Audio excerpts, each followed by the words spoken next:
খাগড়াছড়িতে সাবেক ও বর্তমান জনপ্রতিনিধিদের নিয়ে ত্রয়োদশ জাতীয় সংসদ নির্বাচনে ২৯৮ নং খাগড়াছড়ি আসনে বিএনপির মনোনীত ধানের শীষের প্রার্থী মতবিনিময় সভা অনুষ্ঠিত হয়েছে।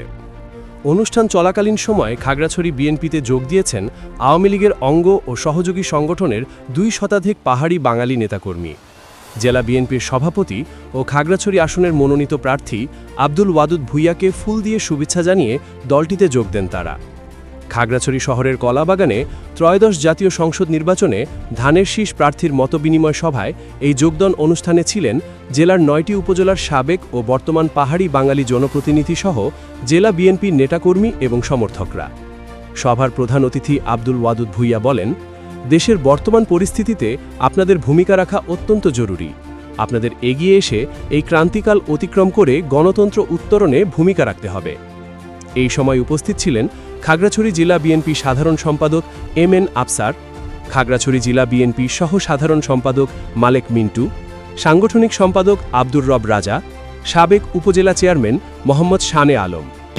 আপনারা এই পার্বত্য চট্টগ্রামে আপনারা যারা বিভিন্ন উপজেলা থেকে সাবেক এবং জন্য ওদুদ ভূঁইয়া একমাত্র যোগ্য। ওদুদ ভূঁইয়া থেকে ধানের শীষ প্রতীকে মনোনীত হাত ধরে আমি অনুরোধ করব এবং আমি আমার এলাকার পক্ষ থেকে শেষ করছি। ধন্যবাদ সবাইকে। আসসালামু আলাইকুম। ধন্যবাদ। সকলে স্বাক্ষর দিবেন। এই পর্যায়ে বক্তব্য রাখার জন্য অনুরোধ করছি সাবেক পক্ষে কতটুকু বলতে পারি। এবার মানিকছড়ি ৬০,০০০ ভোটের মধ্যে সম্মানিত আমাদের প্রধান অতিথি জনাব শাহ আলম ভাইকে বক্তব্য দেওয়ার জন্য অনুরোধ করছি।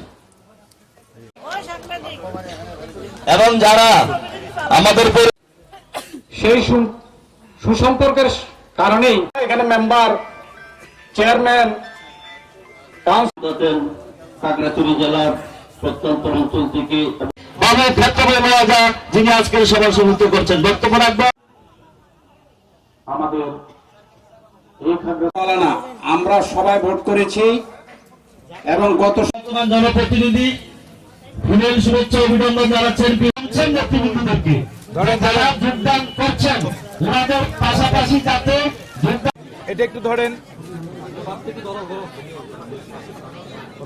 ধরেন এটার সাথে আরো যারা যোগদান দিয়েছেন হাতে ফোন দিয়ে নেতৃবৃন্দ বাপ্পি চৌধুরীর নেতৃত্ব উনি আমাদেরকে দেশ দিক নির্দেশনা দিয়েছেন, সেই দিক